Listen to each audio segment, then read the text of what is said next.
प्यारे बच्चों, नमस्कार। मैं सूर्य प्रकाश आदर्श विद्या मंदिर माउंट आबू। आज मैं आपको पंचमी कक्षा की संस्कृत वर्णमाला के विषय में पढ़ाऊंगा।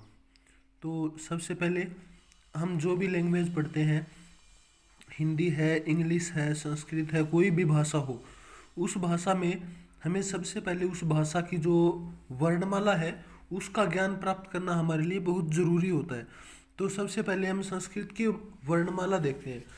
तो ये जो संस्कृत की वर्णमाला होती है, इसके अंदर तीन चीज़ें होती हैं। कौन कौन सी है ये? सबसे पहले होता है इसमें स्वर। स्वर कितने होते हैं? व्यंजन, व्यंजन कितने होते हैं? और उसके बाद में अयोगवाह, अयोगवाह कितने होते हैं? स्वर किसे कहते हैं, व्यंजन किसे कहते हैं, अयोगवाह किसे कहते हैं? तो ये सब आगे चलते चलते हम पढ़ते जाएंगे। तो सबसे पहले स्वर के बारे में पढ़ते हैं। स्वर क्या होते हैं?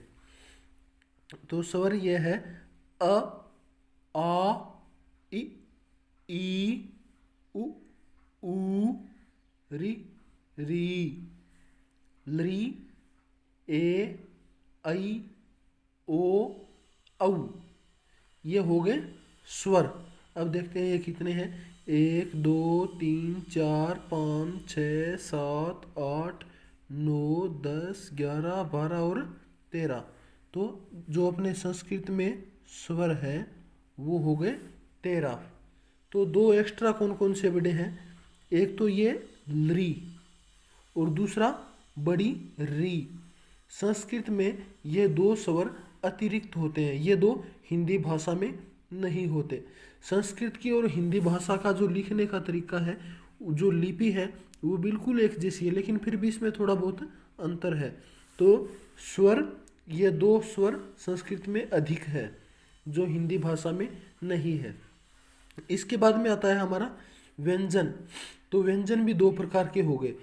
एक तो है ये साधारण व्यंजन और दूसरा होता है संयुक्त व्यंजन। अब पहले साधारण व्यंजन को देखते हैं।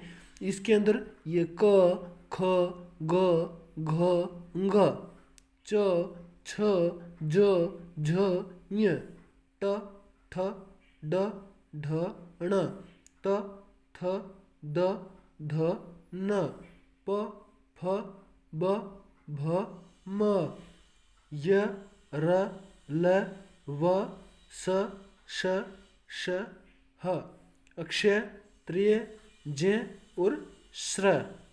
तो ये अपने व्यंजन हो गए। तो ये तीन संयुक्त व्यंजन होते हैं जो कि इन्हीं व्यंजनों से मिलकर बनते हैं। जैसे अक्षय है तो ये क और श के संयोग से बनेगा क्षय, त और र के संयोग से बनेगा त्र। इसी प्रकार ज और य के संयोग से बनेगा जय, और ये श और र के संयोग से बनेगा श्र। तो इस तरह से ये हमारे व्यंजन हो गए। ये व्यंजन कितने हैं? 5, 10, 15, 20, 25, 25 और 4 29 और 4 33। ये हो गए अपने 33 ये व्यंजन हुए। इसके बाद में आते हैं हमारा तीसरे नंबर पर अयोगवाह। अयोगवाह में आते हैं दो। सबसे पहले होता है अनुस्वार। तो अनुस्वार किसे कहते हैं? तो ये है अनुस्वार का निशान। लाइन के ऊपर एक बिंदु होता है, इसे अनुस्वार बोला जाता है। उसके बाद में देखो विसर्ग। विसर्ग कुछ भी अक्षर है उसके अंत में ये दो बिंदु होते हैं, इन्हें विसर्ग बोला जाता है। जैसे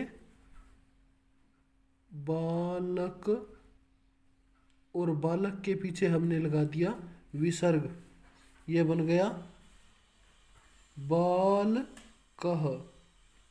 बाल कह, इसको उच्चारण करेंगे ना तो है की तरह बोला जाएगा।